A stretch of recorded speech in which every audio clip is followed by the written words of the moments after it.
So we did 1.1 million in turnover last year, 23% gross profit margin, generating £270,000 gross profit with £185 net profit.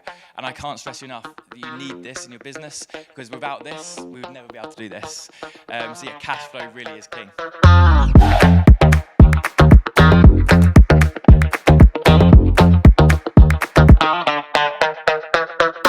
So I've always been involved in property. My father's owned a building company for 40, 50 odd years. So even from the age of 12, I was helping, going around on site. As I sort of got older, I said I definitely want to stay into the building trade. Got my business management degree whilst working with Dad at the weekends and sort of picking up different trades and different elements of the building industry. And then I thought I wanted to become a financial advisor. So I went off and got my financial advisor qualification and absolutely loved the job, but hated where I was working. I got into property after reading Rich Dad, Poor Dad.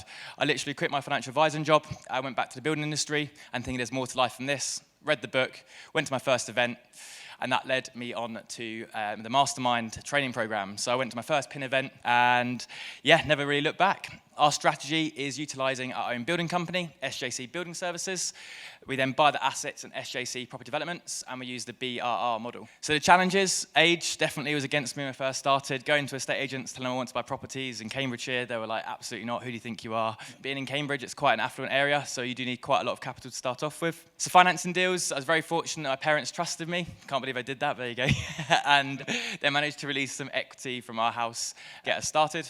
And then just speaking to like-minded people and showcasing their work, which I'm so proud of and so passionate about. So results, we started off with 2 rent-to-service accommodations, and then now we've done a HMO conversion, and we've recently finished our church development into 2 beautiful mezzanine apartments. So this is the first case study. This is before we got our hands on it. So yeah, as you can see, it's really dated when we first bought the property. So basically, we just did a garage conversion on this one to create an extra 2 bedrooms downstairs. Upstairs, all we did was split the bathroom in half to just get a few more off suites. So.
So we purchased this one for £375,000. Again, it was from a follow-up, so always follow up. We managed to fix the chain. The stamp duty and legals was £14,000, and then the refurbishment was £115,000. I do have to caveat that is obviously using our own building company, so therefore that's why obviously we can get trade discounts, etc. So total cost all in £504,410. We managed to get a refinance value of £530,000, so we pulled out £397,000, leaving £100,000 in the deal. The rental income per month is £4,500, meaning a gross annual amount of £54,000. The monthly expenditure, the mortgage, was when the mortgage rates were fantastic, so we managed to secure it on a really low rate. So the mortgage is £1,000 or just over a month. Management is 10%, so £450, and the bill is roughly £450.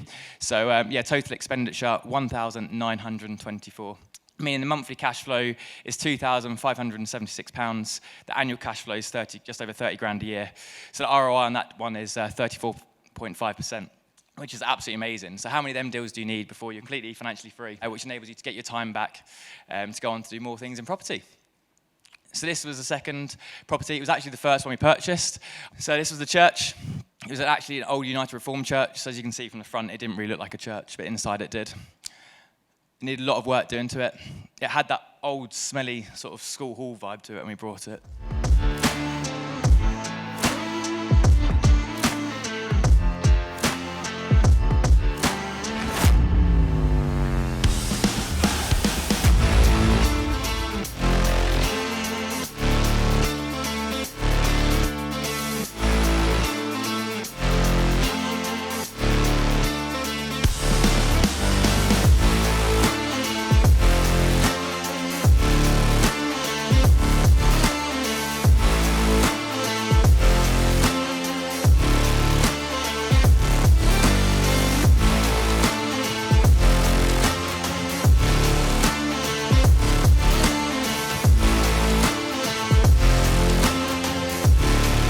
that was our first commercial.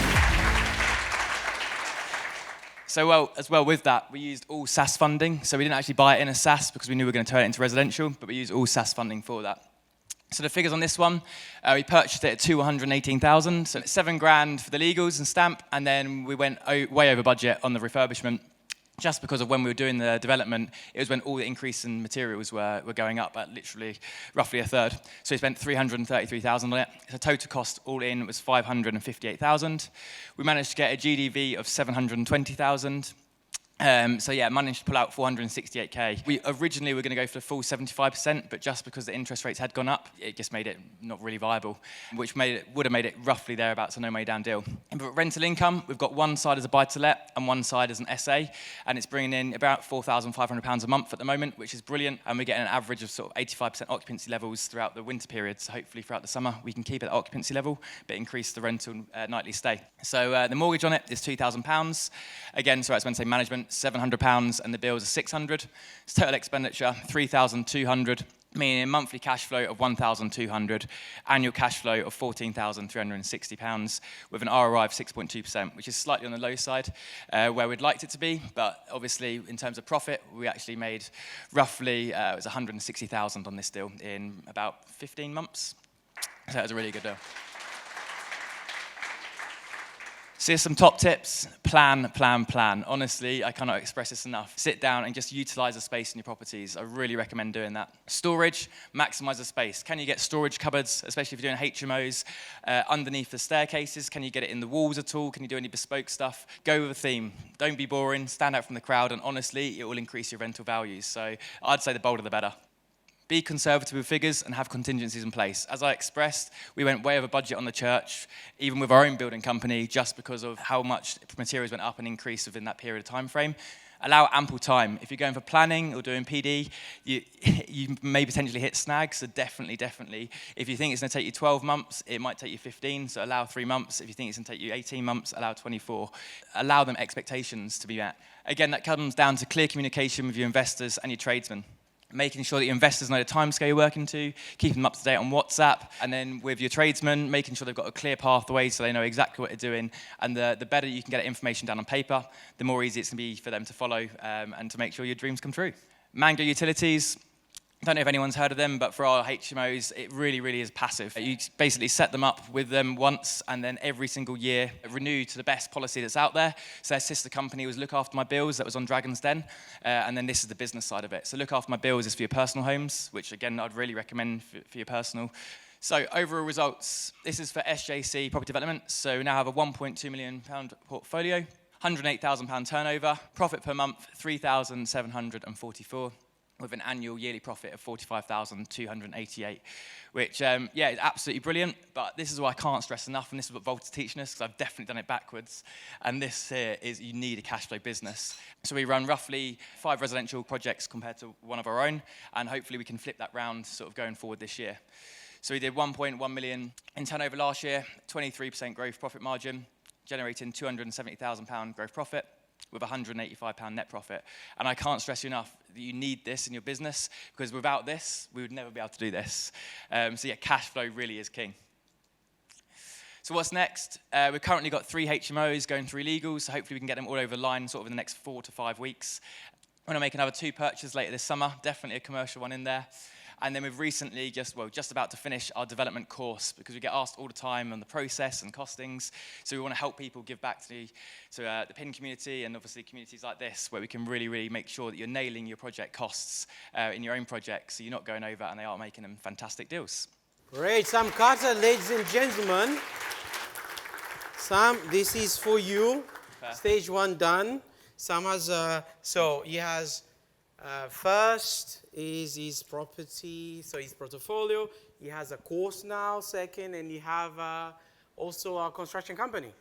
He's doing what I'm saying he's to do, yeah? So perfect. Sam, a pleasure. You're making me very proud, my friend.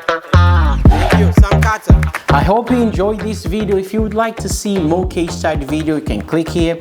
If in case you want to see other type of videos, you can click here. I will see you soon. Bye now.